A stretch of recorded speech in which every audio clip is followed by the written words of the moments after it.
Hello, assalamu alaikum viewers. Welcome back my YouTube channel Sumi's diary. আশা করি আল্লাহর রহমতে সবাই আপনারা অনেক ভালো আছেন। আজ আমরা নতুন আরেকটি ভিডিও নিয়ে চলে এসেছি। আমরা একটি প্যানে এখানে কিছু তেল দিয়ে নিয়েছি। আজকে আমরা কবুতরের মাংস রান্নার রেসিপিটি দেখিয়ে দিচ্ছি। এখানে আমরা কুচি করা পেঁয়াজ, তেলটা গরম হলে তার ভিতরে দিয়ে নেড়েচেড়ে ভেজে নিচ্ছি। দিয়ে দিচ্ছি সামান্য পরিমাণ লবণ, যাতে করে পেঁয়াজটা একটু ভালোভাবে এবং তাড়াতাড়ি ভাজা হয়। আমাদের পেঁয়াজটা বাদামি কালার চলে এসেছে। এখন আমরা এতে পানি অ্যাড করে দিচ্ছি মশলাটা কষানোর জন্য।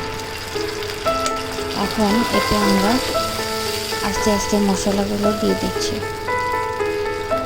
প্রথমে আমরা এখানে দিয়ে দিচ্ছি আদা বাটা, তারপর রসুন বাটা,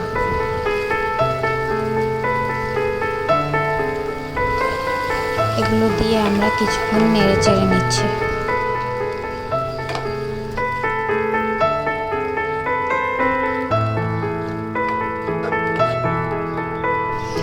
আমাদের এটা একটু বলক চলে এসেছে। এখন এতে দিয়ে দিচ্ছি আমরা হলুদের গুঁড়ো, মরিচের গুঁড়ো আর ধনিয়া গুঁড়ো।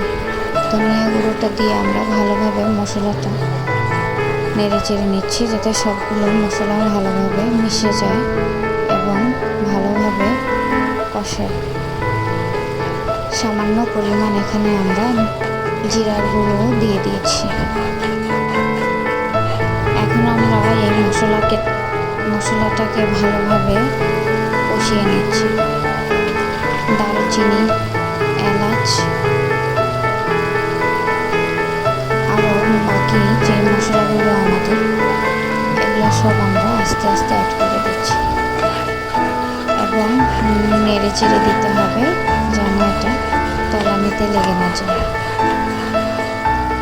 আমাদের মশলাটা কষানো হয়ে গেছে। এখন এতে আমরা আমাদের কেটে রাখা কবুতরের মাংসগুলো দিয়ে দিচ্ছি।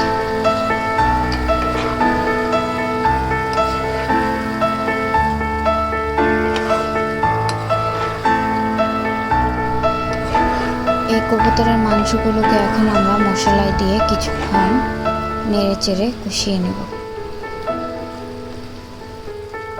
দেখুন ভিউয়ার্স, কি সুন্দর একটা কালার এসেছে।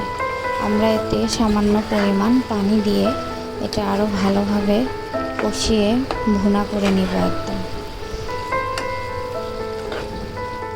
কিছুক্ষণ রান্না করার পর আমাদের মাংসটা পুরোপুরি হয়ে গেছে। এখন এতে আমরা উপর দিয়ে জিরার গুঁড়ো ছিটিয়ে দিচ্ছি।